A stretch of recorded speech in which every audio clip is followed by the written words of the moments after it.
Good evening, everyone. In tonight's episode of our podcast, we'll be listening to a survivor's account that will make you question everything you think you know about the frozen wilderness of Siberia. But before we begin, I need you to understand something. What you're about to hear isn't folklore. It is an urban legend. This is a first-hand testimony from a man who watched his entire team vanish, one by one, in a forest so cursed that even the locals refused to speak its name after sunset.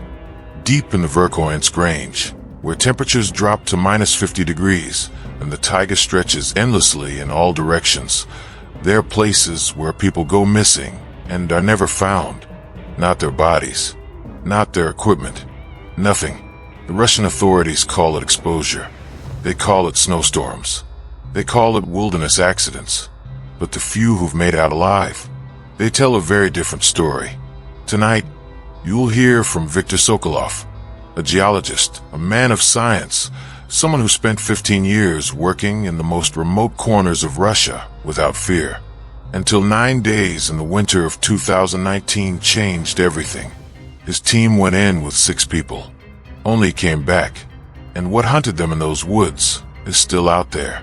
So turn off your lights, put in your headphones, and whatever you do, don't dismiss what you're about to hear as impossible, because sometimes the most terrifying stories are the ones that are true. This is the most disturbing Siberia disappearances that remain unsolved. Let's begin.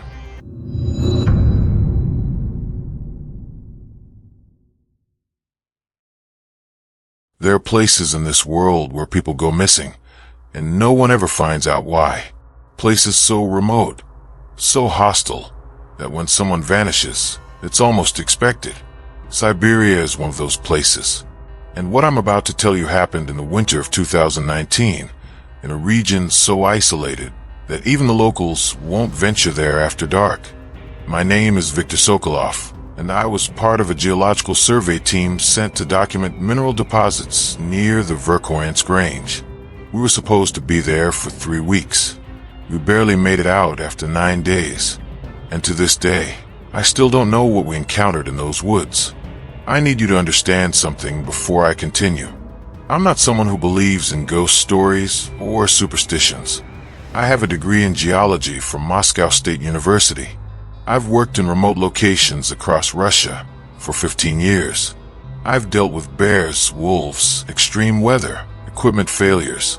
I thought I'd seen it all. I was wrong. What happened out there changed everything I thought I knew about the world. And the worst part, the authorities won't investigate. They won't even acknowledge that 3 members of our team are still missing. Officially, they died in a snowstorm. But I know the truth. And after you hear this, you'll know it too. Our team consisted of 6 people initially. There was myself, our team leader Dmitry Volkov, 2 other geologists named Alexei and Irina, and 2 guides from the nearest village, Konstantin and Yevgeny. The village itself was barely a village, more like a collection of wooden houses, clinging to existence in the middle of nowhere. Population maybe 40 people, most of them elderly. When we arrived and told them where we were heading, the reaction was immediate. The old women crossed themselves. The men looked away. One elderly man, his face weathered like ancient leather, grabbed Dimitri's arm and said something in a dialect I didn't fully understand, but I caught the word Koldan, which roughly translates to sorcerer or shaman. Dmitri laughed it off. We all did. The hike to our survey site took 2 days. The landscape was beautiful in that harsh, unforgiving way that only Siberia can be. Endless taiga forest, dark and dense, punctuated by frozen streams and rocky outcroppings. The snow was deep, sometimes up to our waists, and the cold was the kind that makes your lungs ache with every breath. But we were prepared. We had good equipment, plenty of supplies, satellite phones for emergencies. By the time we reached our base camp location and set up our tents, we were in good spirits. The work would be hard, but we'd done harder before. The first 3 days were routine. We'd wake before dawn, eat a quick breakfast, then head out in pairs to take core samples and map the geology. The forest was quiet in an almost oppressive way. No birds, no animals, just the crunch of snow under our boots and the occasional crack of ice in the trees. Constantine mentioned it on the second evening. He was sitting outside his tent, smoking, staring into the darkness beyond our camp. I asked him what was wrong. He didn't answer for a long time. Then he said, "It's too quiet. Even the wolves won't come here." I asked him why. He just shook his head and went back to smoking. On the fourth night, Irina heard something. She woke all of us up around 2 in the morning, her voice tight with fear. She said she'd heard footsteps circling our camp. Not animal footsteps, human footsteps. Slow, deliberate, crunching through the snow, just beyond the range of our lights. We all got out of our tents, flashlights sweeping the darkness. The snow around our camp was undisturbed except for our own tracks.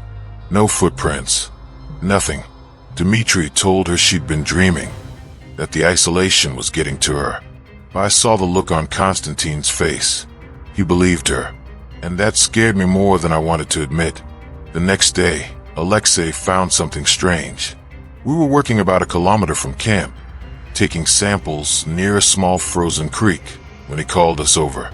Embedded in the trunk of a massive pine tree, about chest height, was what looked like a human handprint. Not carved, burned. The wood was charred black in the exact shape of a hand and fingers, as if someone had pressed their palm against the tree while it was on fire. But the surrounding bark was untouched. There was no sign of any other fire damage, no scorched ground, nothing. Just that single handprint, the fingers splayed wide, as if whoever made it had been reaching for something, or pushing themselves away from something. Dmitri examined it, took photos, made notes. His scientific explanation was that it might be some kind of lightning strike pattern, though he admitted it was unusual. Constantine wouldn't go near it. When we asked him what was wrong, he said that mark was a sign, a warning. He said his grandfather had told him stories about these woods, about a man who'd lived here 100 years ago, a shaman who'd practiced dark rituals, who'd made deals with things that lived in the frozen earth. According to the stories, the shaman had been killed by villagers who feared him, burned alive in his hut. But before he died, he'd cursed the land, cursed anyone who disturbed it. Constantine said the handprint was his mark, that it appeared whenever someone was about to die. We laughed at him. What else were we supposed to do? We were educated people, scientists. But that night back at camp, none of us laughed, because we all heard it. Footsteps, circling our tents in the darkness. Slow, methodical, crunching through the snow. This time it wasn't just Irina. We all heard it. I grabbed my flashlight and unzipped my tent, my heart hammering against my ribs. The others were doing the same. Our lights swept the perimeter.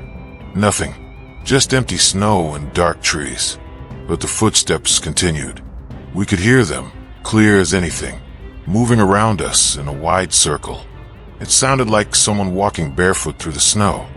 And then, just as suddenly as they'd started, they stopped. Dmitri tried to rationalize it.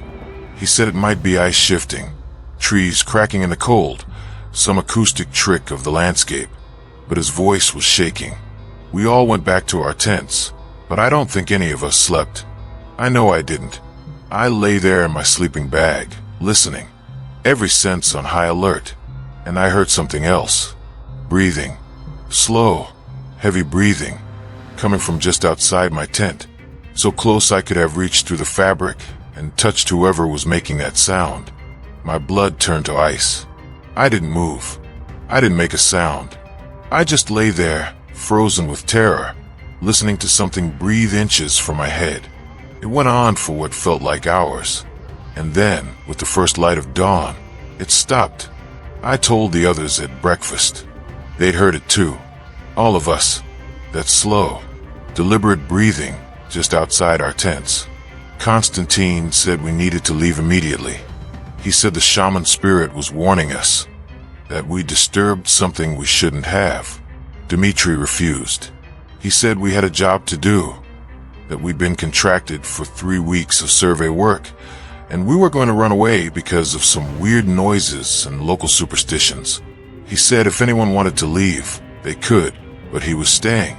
Yevgeny, the other guide, sided with Dmitri.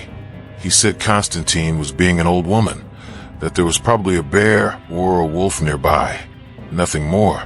Konstantin looked at him with something like pity, packed his gear, and started walking back toward the village. Alone. We never saw him again. The next 2 days were a nightmare. We continued our work, but the atmosphere had changed completely. Everyone was on edge, jumping at shadows, constantly looking over their shoulders. The forest seemed to press in on us, darker and more oppressive than before, and the signs kept appearing. More handprints burned into trees, always at chest height, always with the fingers splayed wide.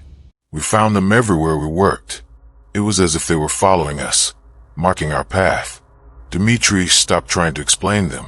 He just photographed them and moved on, his jaw tight, his eyes hard. On the 7th night, Yevgeny disappeared.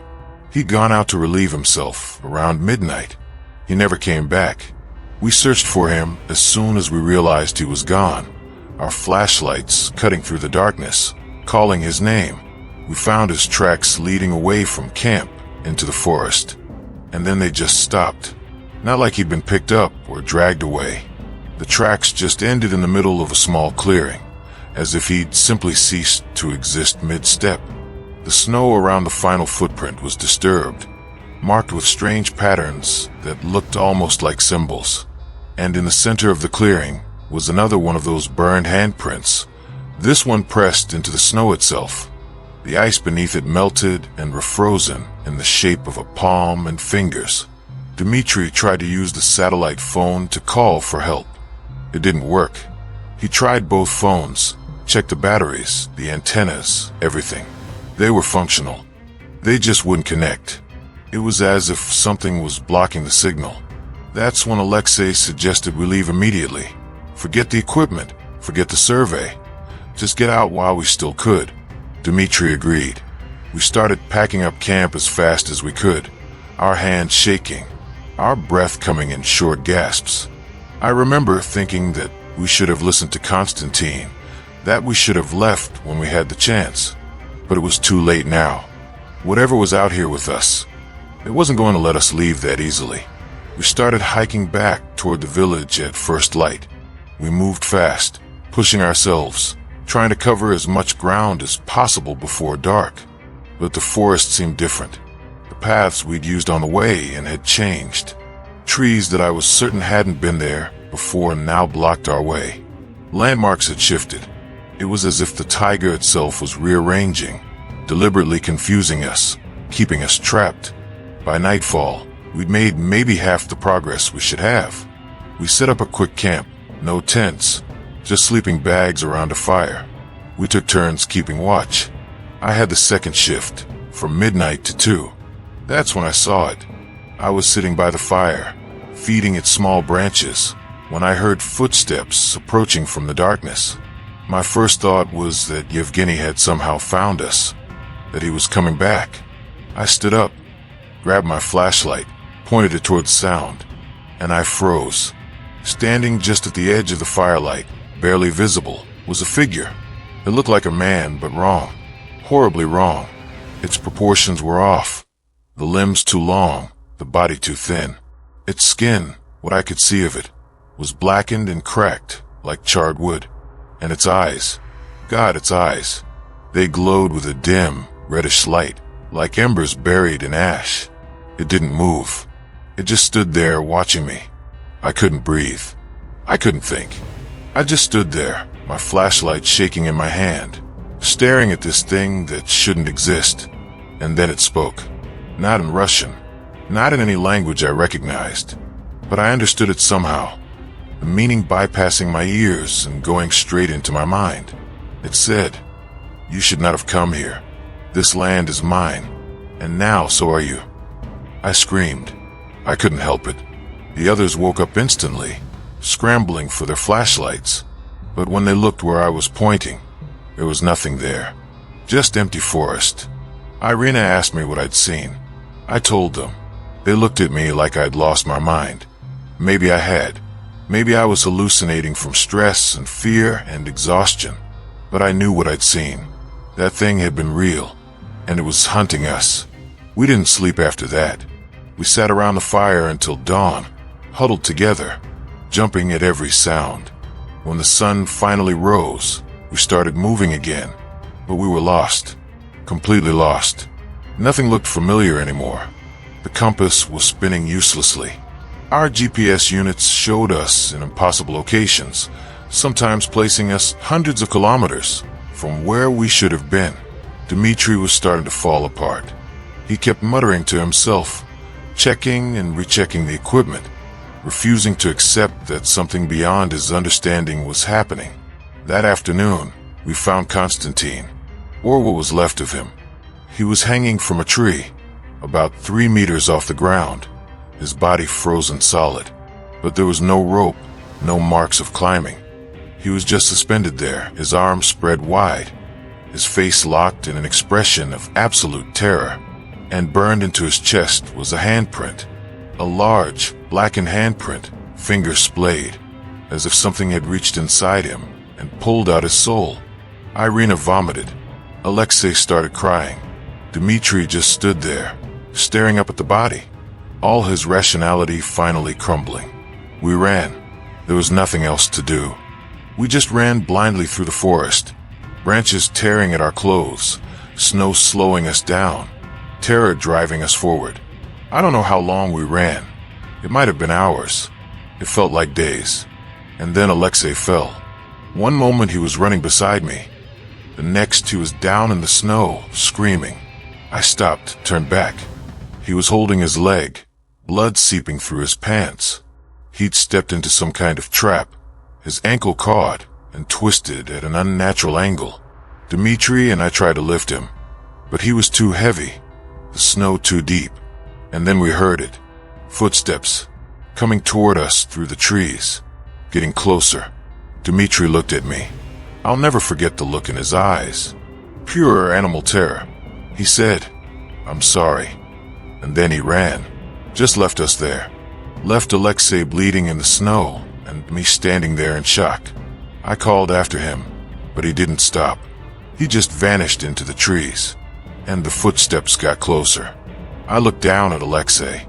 He was staring up at me, tears freezing on his face. He said, "Go. Please. Just go." I hesitated for maybe 2 seconds. Then I ran. God help me. I ran and left him there. I can still hear him screaming my name as I crashed through the forest. Can still hear the moment his screams cut off abruptly, replaced by a sound I can't describe. Something wet and crunching and utterly wrong. I don't remember much of the next few hours. I was running on pure adrenaline and terror. I fell, got up, fell again. My lungs were burning. My legs were numb. But I kept moving because I knew if I stopped, I would die. And then, just as the sun was setting, I saw lights. The village. I'd somehow made it back. I staggered into the first house I saw, collapsed on the floor. The family that lived there took me in, gave me tea, wrapped me in blankets. I tried to tell them what happened, but the words wouldn't come out right. I was babbling incoherent. They called the authorities. The rescue team went out the next morning. They found our campsite, our equipment, everything exactly where we'd left it, but no bodies. No sign of Dmitri, Alexei, Irina, Yevgeny, or Konstantin. It was as if they'd simply vanished.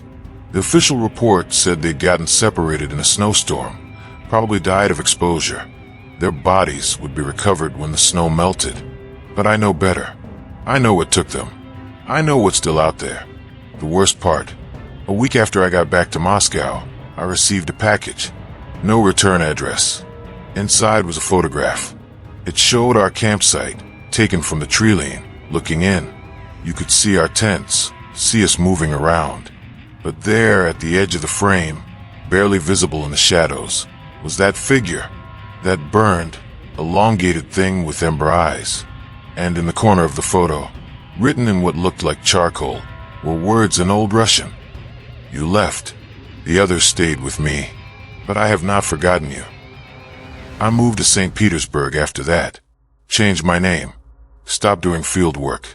But sometimes, late at night, I hear footsteps outside my apartment. Slow, deliberate circling. And I know that one day, he'll come for me too. Because in those woods, in that cursed land, I made a promise I didn't know I was making. And debts like that don't go unpaid. If you ever find yourself in Siberia, if someone tells you about the Verkhoyansk region, about the taiga forest where people disappear, believe them. Don't go there. Don't disturb what's waiting in those woods. Because some places belong to the dead, and the dead don't like to share.